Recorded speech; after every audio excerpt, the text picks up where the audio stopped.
ओम नमः शिवाय। मैं हूं एस्ट्रोलॉजर के एम सिन्हा और मैं अपने यूट्यूब चैनल पर आप सभी का हार्दिक स्वागत करता हूं।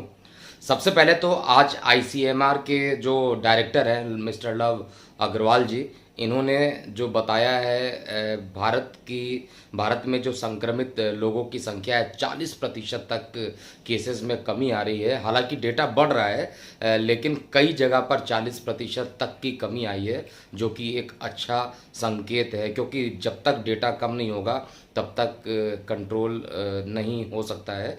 और 25 अप्रैल का जो मैं ये वीडियो बना रहा हूँ, 25 अप्रैल से लेके 3 मई तक का, मैं फिर से रिपीट कर रहा हूँ, 25 अप्रैल से लेके 3 मई तक का ये विश्व के लिए सबसे बड़ा परिवर्तन होने जा रहा है। और इस भविष्यवाणी को नोट कर लीजिए। 3 अप्रैल को पुनः जब सामने आऊँगा तो इस पर पूरा डिस्कशन करूँगा। 25 अप्रैल से जो वर्ष का राजा है, ये जो विक्रम संवत 2077 स्टार्ट हुआ है, इसका जो वर्ष का राजा है वो बुध है और मंत्री जो है चंद्रमा है। तो बुध इस समय नीच राशि में उपस्थित है और बुध का राशि परिवर्तन 25 अप्रैल को ये मीन से कन्वर्ट होकर मेष में चला जाएगा। और जब ये मेष में जाएंगे तो कुछ ही दिनों के बाद इसका प्रभाव देखने को मिलेगा। सूर्य बुध आदित्य योग का भी निर्माण होगा और ये वो टाइम होगा जब बहुत सारे केसेस में और कमी आएंगी। मैं लगातार बोल रहा हूँ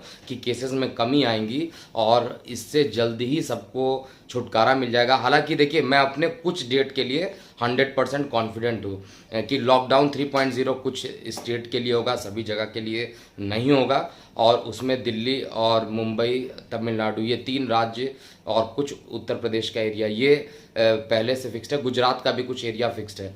लेकिन लॉकडाउन 3.0 को अपने जगह पर देखा जाएगा जब इसकी भविष्यवाणी सत्य होगी। अभी जो बुध का राशि परिवर्तन होने जा रहा है, ये 3 मई तक तो बहुत अच्छा रिजल्ट देने वाला है और इसका हर लगन वाले जातकों पर कुछ प्रभाव पड़ेगा।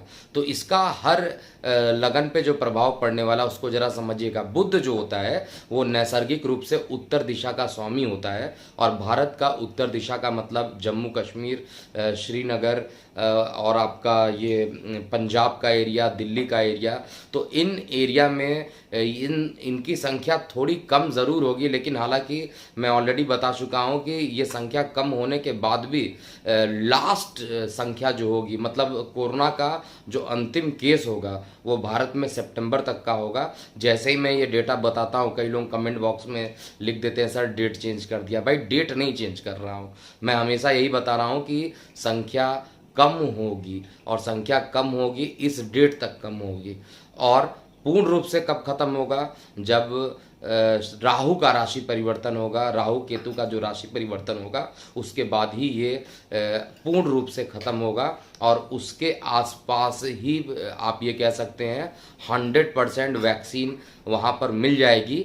और उससे पहले जो सोशल डिस्टेंसिंग है, यही एक रिजल्ट रहेगा जिसके कारण ये संख्या कम होती जाएगी और भारत में तो ये संख्या और तेज़ी से कम आते हुए टाइम में आपको देखने को मिलेगा। तो आइए हम बात करते हैं किन किन राशियों पर इसका बुरा प्रभाव पड़ेगा और किन किन राशियों पर इसका अच्छा प्रभाव पड़ेगा, और मैं पॉइंट टू पॉइंट बात करूंगा।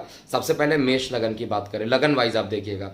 मेष लगन की बात किया जाए तो मेष लगन में जो ये आपका बुध होगा वो लगन में आ जाएगा और ये अति मारक होता है। बुध लगन में इसको मारक संज्ञा दी गई है, अति मारक होता है। और सूर्य के साथ जब ये लगन में आ जाएगा तो पत्नी को कष्ट यहाँ पर देगा और साथ में मान सम्मान प्रतिष्ठा में भी कुछ हानि करेगा, व्यर्थ के खर्च भी आपके बढ़ाएगा। वृष लगन की बात किया जाए तो वृष लगन में इसका जो राशि परिवर्तन होगा वो अपने लगन से द्वितीय भाव में चला जाएगा, लेकिन ये योग कारक है। लेकिन धन का मालिक खर्चे में चला जाए तो धन कम और खर्च ज़्यादा, ऐसी कंडीशन बन जाएगी। और शिक्षा के लिए जो विद्यार्थी सोच रहे हैं पढ़ाई करने के लिए, वो उन पर भी शिक्षा का खर्च जो होगा वो बढ़ेगा। साथ में प्रेम प्रसंग भी यहाँ पर आपका डे बाय डे बढ़ता हुआ दिखाई दे रहा है वृष लगन वाले जातकों के लिए सूर्य का राशि परिवर्तन आपके गले में संक्रमण बढ़ा सकता है, विशेष रूप से आपको ध्यान देना है। मिथुन लगन की बात करें तो मिथुन लगन का लग्नेश खुद बुध है और ये आपके लगन से एकादश स्थान पर आ रहा है, तो इनकम को बढ़ाना इसका तय है। इनकम बढ़ेंगे, आय के निश्चित रूप से स्रोत बढ़ेंगे और साथ में मान पद प्रतिष्ठा भी बढ़ेगी। और आपका ही एक ऐसा लगन है जिसमें बीमारी के खर्च की संभावना मुझे कम से कम दिखाई दे रही है। इसमें आप संक्रमित नहीं होंगे और आप अगर संक्रमित थे भी तो आप जल्दी इसको रिकवर भी कर लेंगे। दूसरे चौथे लगन की बात किया जाए कर्क लगन की, तो कर्क लगन में ये राशि परिवर्तन आपके लगन से दशम स्थान पर है, तो निश्चित रूप से अति योग कारक यहाँ पर बनेगा। सूर्य बुध आदित्य योग जब बनेगा दशम स्थान पे, हालांकि बुध इसमें मारक प्लैनेट होता है, लेकिन सूर्य के साथ जब रहेगा तो सूर्य का गुण देगा और सूर्य बुध आदित्य योग होने के कारण आपको आपके कर्म क्षेत्र में आपको काफ़ी पॉजिटिव चीज़ें मिलेंगी। आपके मान पद प्रतिष्ठा में ये वृद्धि करने वाला है और किसी प्रकार का कोई इन्फेक्शन आपको हो रखा है तो उन सभी बीमारियों को ये खत्म करने वाला है। सिंह लगन की बात करें तो सिंह लगन में ये आपके भाग्य में जा रहा है और भाग्य में जा रहा है, इनकम का स्वामी भाग्य में जा रहा है, तो भाग्यवश अगर आपकी जॉब जाने वाली भी थी तो वो नहीं जाएगी, भाग्य का आपको सहायता मिलेगा यहाँ पे और मान पद प्रतिष्ठा में भी वृद्धि करने वाला है। कन्या लगन की बात किया जाए तो कन्या लगन में ये आपके अष्टम में जा रहा है। अष्टम में जाना अच्छा नहीं है, कुछ ना कुछ प्रॉब्लम लगी रहेगी कन्या लगन वाले जातकों के लिए। एक के बाद एक प्रॉब्लम खत्म होगी, दूसरी प्रॉब्लम आ जाएगी और घर से अभी भी दूरियां आपकी बनी रहेगी और साथ में जो आपका कर्म स्थान है वहां पर भी कुछ व्यवधान देखने को मिलेगा।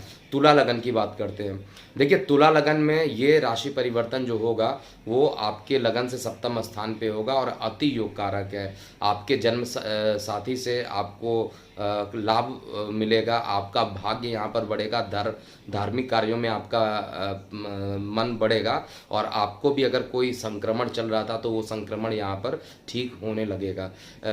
वृश्चिक लगन की बात करते हैं, वृश्चिक लगन में ये परिवर्तन आपके रोग ऋण और शत्रु पे जा रहा है। सूर्य का वहाँ पे बैठना जहाँ एक तरफ रोग ऋण शत्रु को कम कर रहा है, वहीं बुध का वहाँ पर पहुँचना स्किन रिलेटेड इन्फेक्शन अभी भी आपको अचानक से बढ़ा सकता है। तो आने वाला जो लगभग 3 मंथ होगा स्किन इन्फेक्शन के लिए रेडी रहिए। स्किन इन्फेक्शन ना हो इसलिए आपको यहाँ पर बजरंग बली की पूजा करनी चाहिए। अगर आप स्त्री हैं तो गणेश जी की ज़रूर आपको पूजा करना चाहिए। खर्च की अधिकता आप पर हो सकती है, अस्पतालों पर खर्च आपके बढ़ सकते हैं और संक्रमण की जो दर है वो आपकी बढ़ सकती है, इसलिए आपको विशेष रूप से अपने स्वास्थ्य पर ध्यान देना चाहिए। इसके बाद हम बात करते हैं धनु लगन की। धनु लगन में ये जो राशि परिवर्तन होगा आपके लगन से पंचम में हो जाएगा और पंचम में होने के कारण ये एक आपके जन्म जो आपके जीवन साथी है उससे संबंध मधुर कर देगा और साथ में आपके सुख स्थान में इसको बढ़ाएगा। अगर भूमि वाहन मकान से रिलेटेड कोई काम करना चाहते हैं तो लॉन्ग टाइम के लिए ये अच्छा डिसीजन अभी से लेकर आपको रखना पड़ेगा। और संक्रमण वाली जो बात की जाए तो अभी भी इस लगन में भी संक्रमण की दर बढ़ सकती है। मकर लगन की बात करते हैं, मकर लगन में ये राशि परिवर्तन आपके लगन से दशम स्थान पे होगा और ये अति योग कारक यहाँ पर माना जाता है क्योंकि भाग्येश होता है।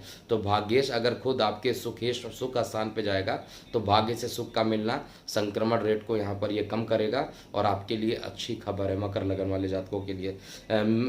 इसके बाद कुंभ लगन की बात किया जाए तो कुंभ लगन में ये सूर्य के साथ तृतीय स्थान पर पहुँच जाएगा और यहाँ पर अगर आप पढ़ाई कर रहे हैं तो पढ़ाई में आपको ज़्यादा मेहनत करनी पड़ेगी, मान पद प्रतिष्ठा को बढ़ाएगा।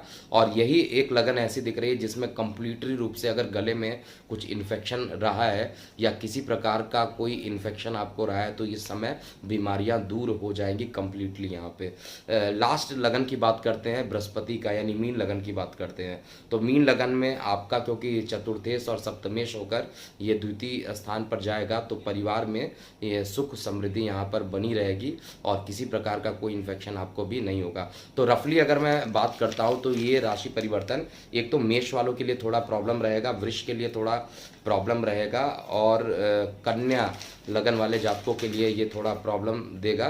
धनु और धनु लगन में और वृश्चिक में भी ये थोड़ा कुछ प्रॉब्लम देने वाला है। अगर हम भारतवर्ष की बात करें तो भारतवर्ष में इसका शुभ फल आपको जल्दी ही देखने को मिलेगा। तो अभी के लिए इतना ही। मैं हूँ एस्ट्रोलॉजर के एम सिन्हा। ओम नमः शिवाय।